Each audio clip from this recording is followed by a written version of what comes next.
speaking of right-wing bigotry, Megyn Kelly still out there kicking around. Fox, NBC, now to Newsmax, last vestige. On with Eric Bolling. And yes, they are still talking about Fox News's weekend story on a family, Christian conservative family, who acknowledged that their child was trans, who have allowed this child to identify as a boy, though he was born as a girl. And the outrage that this would appear on Fox, it's fascinating. In some ways, it's really fascinating.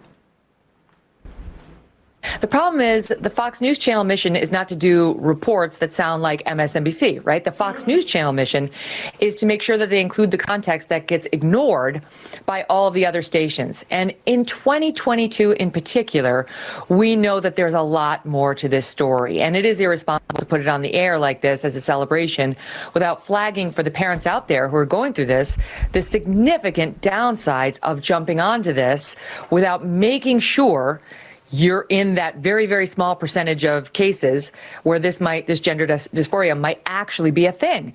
And the trope of I'd rather have a dead, daughter than a live son, or the other way around.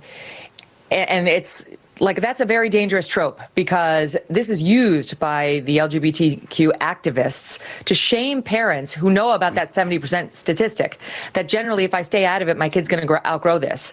And in many cases, they just turn out to be gay. It's like, this is a weird form of conversion therapy by default. And so to not flag the significant downsides of what happens to these kids when they're put on puberty blockers, when they're put on cross-gender hormones. By the way, when that's done to girls, they're sterile. They can't have children anymore. And you could go down the list. Is irresponsible to their mission. I mean, I don't expect any of the mainstream press to do it. I really don't. And although they should. In 2022, we know enough that they should. Well, but I am surprised to see. So, in other words, these transgender activists have the ability to shame doctors and parents into, and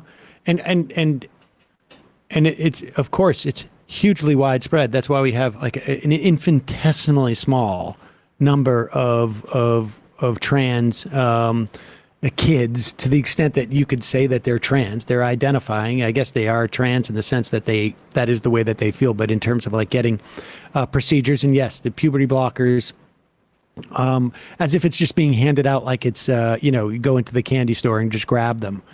And of course it's like, and then she frames it as like, this is a way to protect gay identity, which of course, we just played a clip of Senator Ted Cruz complaining about lesbians' gay identity existing in cartoons, that they exist in culture.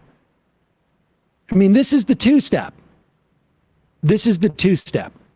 Yeah, trans kids are just actually gay. They're just gay. They don't need to go any farther. Like, it's such a tortured way to get around like homophobia, being like, oh, I'm all supportive of people just being gay, but trans goes too far. Like, and it doesn't, don't want the government to get in between a patient and their doctor when it comes to just providing a means in which to pay for their doctor, but we're willing to get in between a patient and their doctor when it comes to saying we can't have puberty blockers. Yeah. We don't want the government to get in between, essentially, like parents and their children, insofar as like, if the parents say the children are going to work at age 12, they're going to work at age 12, right? I mean, they also want to roll back child. That's what child labor laws are about.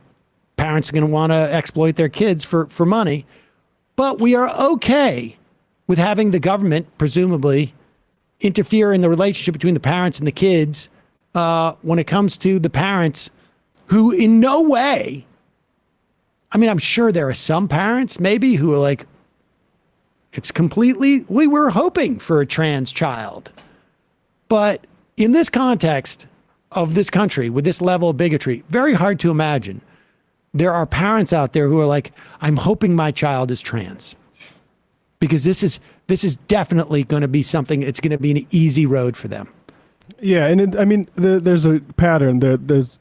It's a willy-nilly thing that people are just going out and giving their kids puberty blockers. Right. It's just like there's a willy-nilly thing between people getting an abortion right before the baby's about to be born. And it's all this, do not trust people. The government and people are degenerate, and the government should guard against that. It's almost as if the people have sinned. They have done the original sin, and unless they repent. Any penance, yeah. Yeah. I mean, this is all fundamentalist religion being imposed upon us.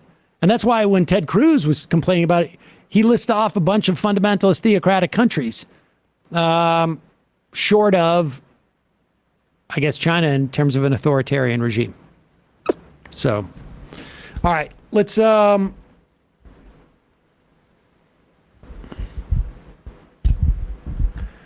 Los Tacos says, it's worth noting that the high rate of kids turning out not to be trans that Megyn Kelly is saying is not about kids who necessarily thought they were trans, but instead was about kids who exhibit gender nonconforming behavior who don't end up being trans.